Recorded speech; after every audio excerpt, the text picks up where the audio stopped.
지금은 그렇게 많이 들려지지 않지만 춘향과 심청과 흥부가 같은 판소리들이 예전에는 지금보다 많이 들려지며 익숙한 가락이었습니다.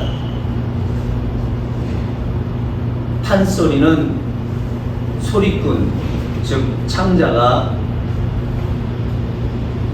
음률 위에 이야기를 담아서 고수의 북장단에 맞춰 하는 노래, 즉 창과 그것을 그 상황을 설명하는 안일이,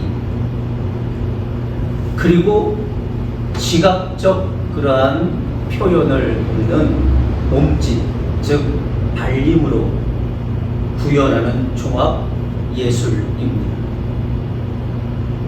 창, 노래와 안일이, 상황 설명과 그리고 시각적으로 몸짓으로 표현하는 발림, 이 세 가지가 합쳐진 종합 예술, 그것이 바로 판소리입니다. 1964년 국가무형문화재 제5호로 지정됐고 2013년에 유네스코 인류무형문화유산으로 등재되어 문화적 보존 가치를 널리 인정받고 있습니다. 판소리, 춘향가, 심청가, 흥부가, 수궁가, 적벽가, 5 바탕 중에 수궁가, 즉 용궁에서의 그 이야기, 수궁가의 내용은 날짐승과 길짐승이 상좌를 서로 다투는 장면을 다루고 있습니다. 누가 높으냐? 내가 높지, 너보다. 아니야, 내가 더 높아, 너보다. 서로 자기가 높다, 높은 자리에 앉아야 한다, 높은 자리에 앉아야 합당하다 내가, 라고 서로 다투는 그 장면이 바로 수궁가의 한 부분으로 담겨져 있습니다. 멀지 않은 우리 주변 일상에서 많이 보여지는 모습이기도 합니다. 온갖 길 짐승들이 서로 상좌에 앉겠다며 당연하다며 다투는 그 장면에서 호랑이가 등장을 합니다. 그러자 야들이 어찌 겁이 났든지 한편으로 우우우 몰리며 똥오줌을 질금 싸며 아이고 장군님 어디 갔다 인제 오시오 하는 그 판소리의 그 대목, 마침내 시끌벅적했던 것들이 일순간에 다 꼬리를 내리고 호랑이를 상좌에 올리는 내용이 있습니다. 이날치 밴드의 범 내려온다 라는 그러한 노래, 그루브와 흥, 랩과 타령, 전통과 현대의 경계를 무너뜨리고 하나가 된 세계적으로 이슈가 되었던 이 음악도 수궁가의 한 부분입니다. 온갖 날짐승들이 서로 상자에 앉겠다며 다투는 동편제의 내용을 보면 앵무새가 자신은 말을 할 수 있어서 세상 사람들과 언사가 상통하니 상좌감이라 합니다. 그러자 봉황새가 자신은 유학의 성인인 순임금, 문왕, 무왕, 공자하고 인연을 맺었으니 자신이 어른이라고 합니다. 공황새 하면은 황제의 상징적 새니까 자신이 어른이라고 이야기합니다. 그러자 까마귀가 깍깍거리면서 말을 합니다. 왕이지가 벼루를 씻던 새연지에 내가 빠져서 이렇게 검게 된 거야. 명필 왕이지가 벼루를 씻던 그 새연지에 내가 빠져갖고 꺼내진 거야. 그리고 까마귀 생각해봐. 매년 다리를 놓아 견우 직녀를 만나게 해주잖아. 나 아니면 세상이 소통이 안 돼. 연결이 안 돼.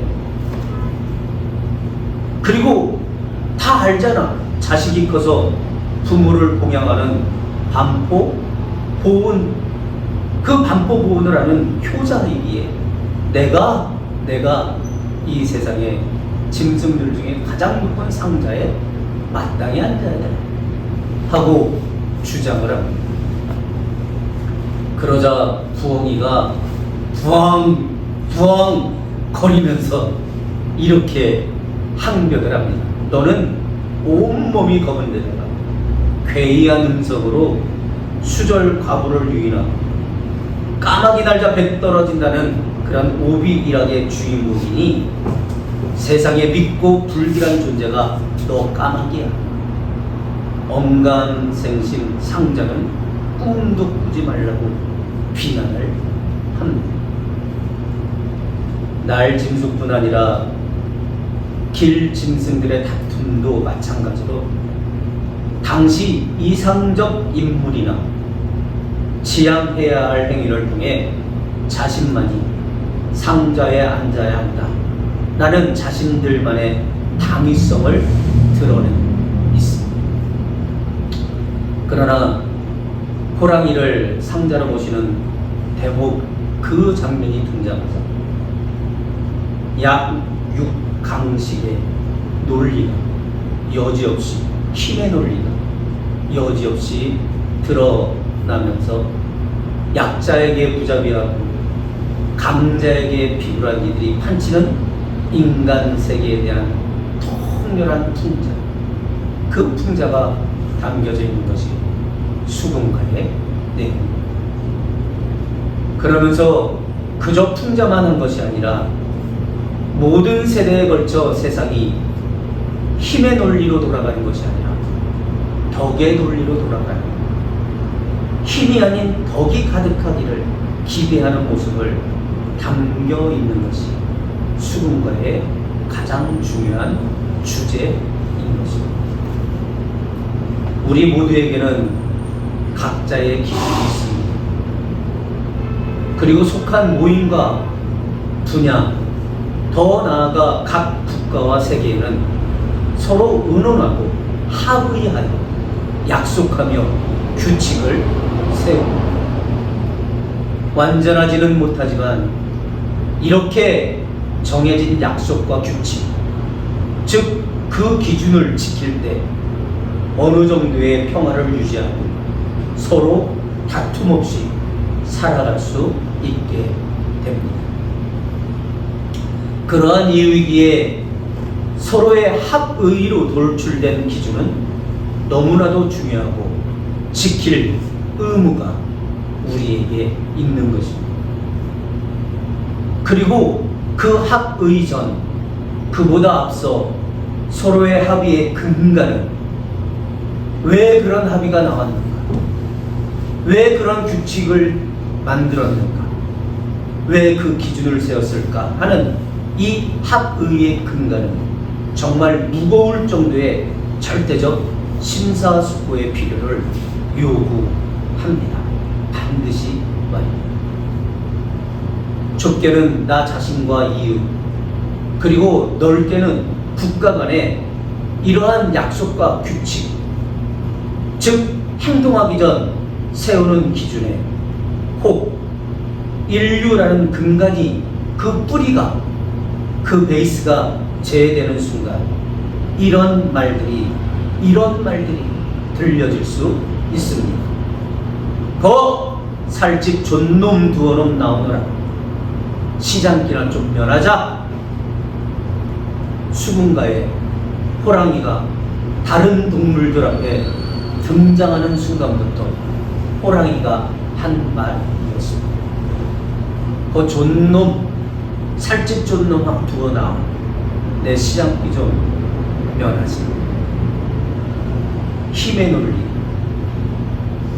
인류라는 이 근간이 사라질 때 세상은, 우리의 모임과 사회는 이런 소리가 자주 들리게 되어집니다.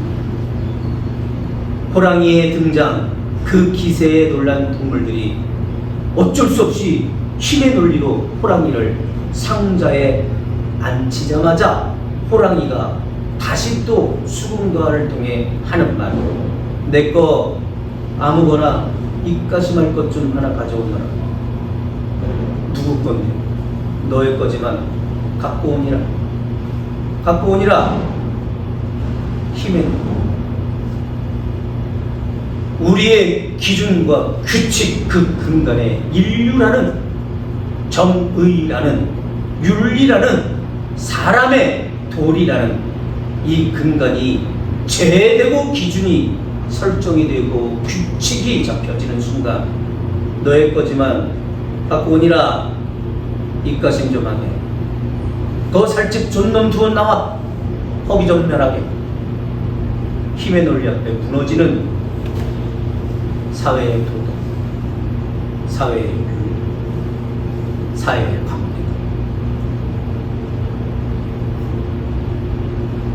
그 위세를 아주 무섭게 펼치는 수군가를 통한 상황이 우리의 삶 속에도, 우리의 관계도, 이 사회 국가 간에도 벌어질 수 있게 되어진 것입니다.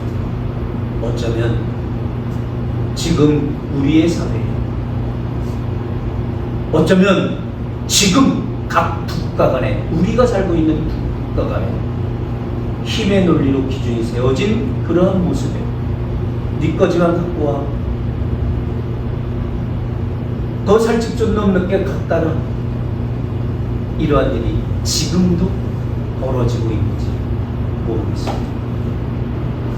나의 기준을 세우고 인류라는 단어가 빠진다면, 서로 간의 기준을 세울 때 인류의 한 부분이라는 이유가 빠져 합의를 할 때 우리는 더 깊은 수렁에 빠지지 않을까 염려됩니다. 우리의 기준, 모든 일에 있어서 무엇으로 출발하느냐의 중요성을 생각해야 합니다. 기준을 어디에, 무엇에 두고 출발하느냐에 따라서 가깝게 또는 멀게, 그리고 좋게 또는 나쁘게 보이기도 한다는 것입니다. 그것을 해야 하느냐 또는 안 해도 되느냐, 그리고 옳고 그름 또한 그 기준에 어디에 두느냐에 따라서 그러한 것들이 결정지어집니다. 그래서 힘의 논리라면, 즉 인류라는 이 단어, 도덕이라는, 공정이라는 이 근간이 없이 힘의 논리로 기준이 세워진다면 많은 무법천지의 세상을 우리는 보게 되죠. 그저 강자가 살아남을 수밖에 없는, 약자는 잡아먹힐 수밖에 없는 그러한 사회가 되어질 수밖에 없다는 것. 이것을 지금 이 시기에 우리는 고민하고 진중하게 무게를 더 담아야 한다는 것입니다. 고린도 지역 교회 사람들은 복음을 접하여 교회에 모였습니다. 그리고 왕성한 하나님의 은혜, 성령의 역사 또한 체험합니다. 방언도 합니다. 통변, 예언, 치유 및 헌신과 구제 등의 희한하고 능력 있는 행위들이 고린도 지역 교회에 나타납니다. 그런데 그러한 역사와 능력이 행해지며 점점 기준이 이상해져 갑니다. 점점 자기과시가 되어지고 점점 다툼과 분열로 교회가 교회되지 못하는 상황이 되었습니다. 분명 하나님의 놀라운 은혜를 체험하였음에도 불구하고 성령의 역사를 행함에도 불구하고 이상하게 교회가 교회되어지지 못합니다. 다툼이 일어나고 그리고 분열이 일어나고 서로 상자에 앉는 것이 마땅하다고만 이야기를 합니다.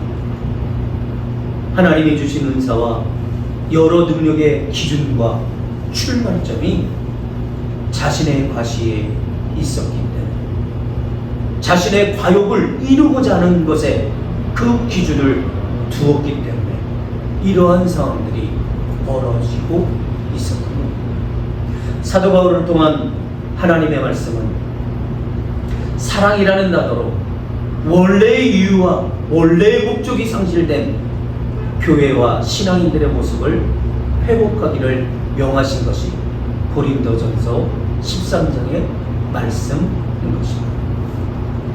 내가 방언과 천사의 말을 하는 이유가 무엇이더냐? 그 이유, 그 근간이 무엇이더냐? 그 기준이 무엇이더냐? 사랑, 그 자체이신 하나님의 뜻을 이루기 위함이 아니더냐? 성경은 질문합니다.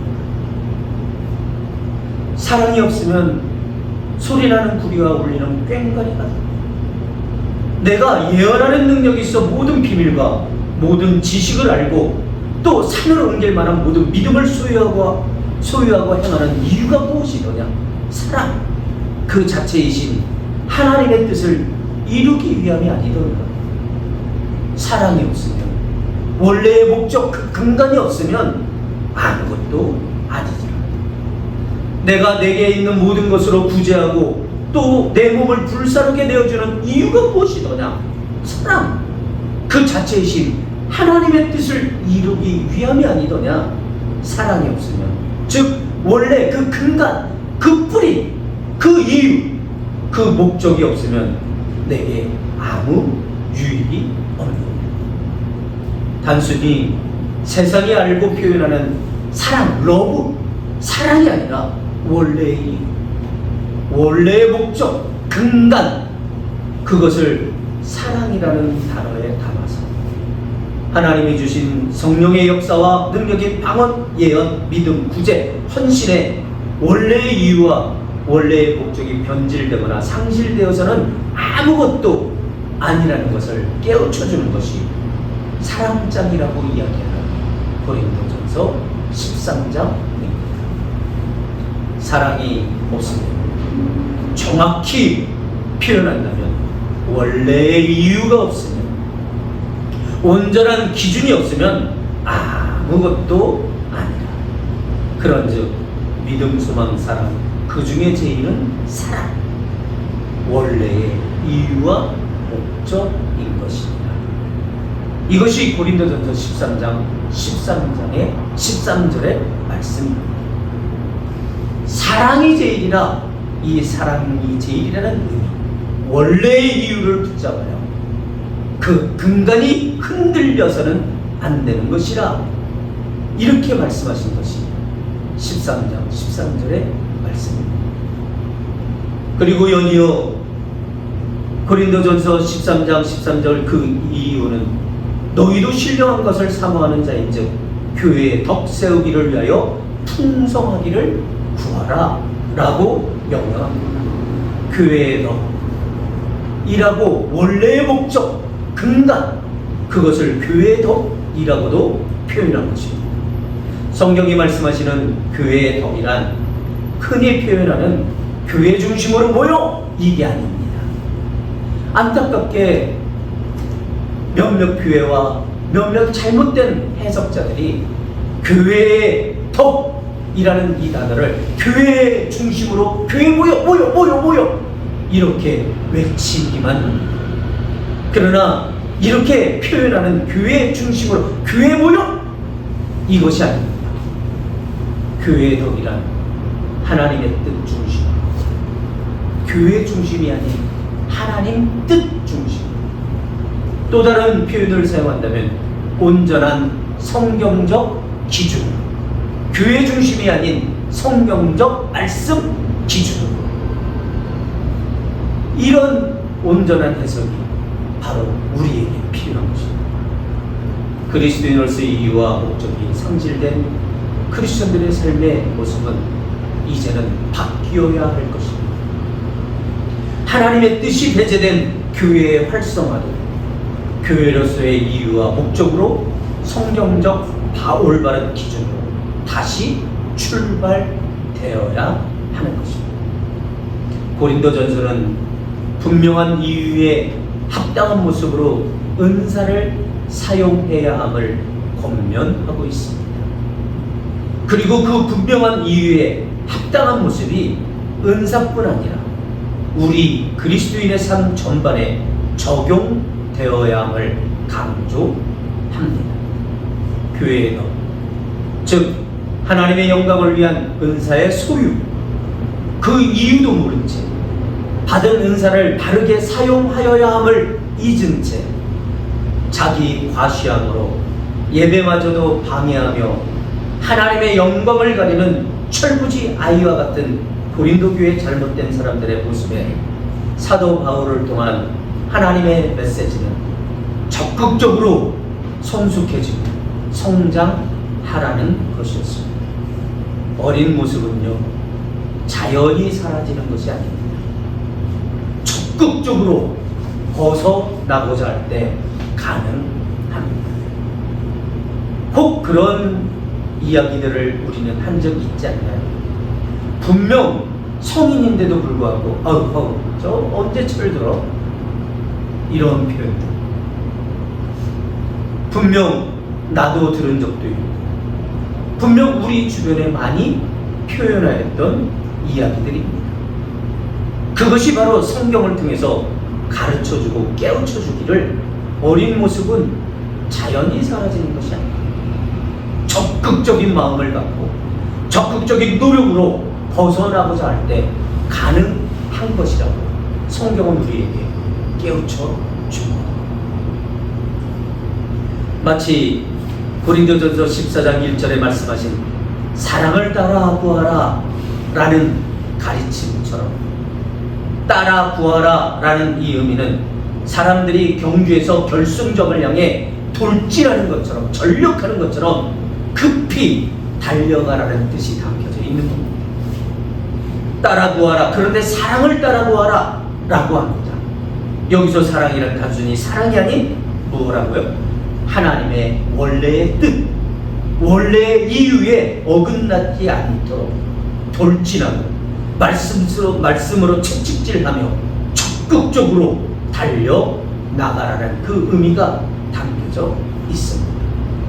고린도 지역 교회와 우리 모두에게 성경은 무게 있는 성령의 기준점을 갖고 있느냐고 우리에게 묻고 있습니다.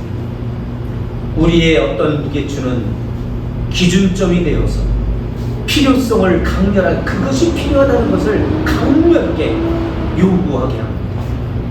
또 우리의 어떤 무게추는 기준점이 되어 그건 불필요해, 그건 전혀 불필요해 하면서 우리에게 무게추로 인하여 그러한 것들을 이야기합니다. 또 어떤 무게추의 기준인가에 의해 분열도 하고 또 화합도 합니다. 어디에 무게를 두느냐에 따라 내가 만들어져 우리와 이 시대를 만들기에 우리는 무게의 중요성을 깨닫고 올바른 무게로 올바른 기준을 두기에 전력해야 하는 것입니다. 우리의 반응, 즉 그리스도인으로서의 최선이라는 그리스도인으로서의 기준과 출발이 변치 않도록 하는 하나님의 말씀으로 기준을 항시 정하는 것과 삶의 모든 분야에 그 말씀에 적용함입니다. 서두에 표현했듯 수군가의 상좌 다툼 대목에서 주목할 만한 점은 약육강식이라는 치열하고도 처절한 힘의 논리보다 동물들이 각기 내세우는 덕목들이 가장 중요합니다. 여러 동물의 입을 통해 다양한 덕목을 나열함으로써 상좌에 앉을 만한 인물이 지녀야 할 자질을 환기시키고 한 사회와 국가를 이끌어갈 지도자가 갖추어야 할 마음가짐과 자세를 동물들이 이야기하고 있습니다. 그러하듯이 나의 그것이 아무것도 아니요 라고 하나님이 말씀하시기 전에 올바른 성경적 기준으로 서로 약속하며 규칙을 세워 그리스도인으로서의 실한 열매를 풍성히 맺으며 살아가는 한 주간이 되기를 우리는 전력해야 할 줄 믿습니다. 아무쪼록 하나님의 말씀은 내가 살아간 모든 것들이 하나님 보시기에 아무것도 아니다 하시기 전에 한 주간의 우리의 삶의 기준을 말씀으로 올바로 세우고 그 근간을 정확히 하여서 가정을 살리고 우리의 관계 속에 하나님의 나라를 더 확장하며 살아가는 복된 우리 모두의 한 주간이 되기를 주의 축원합니다.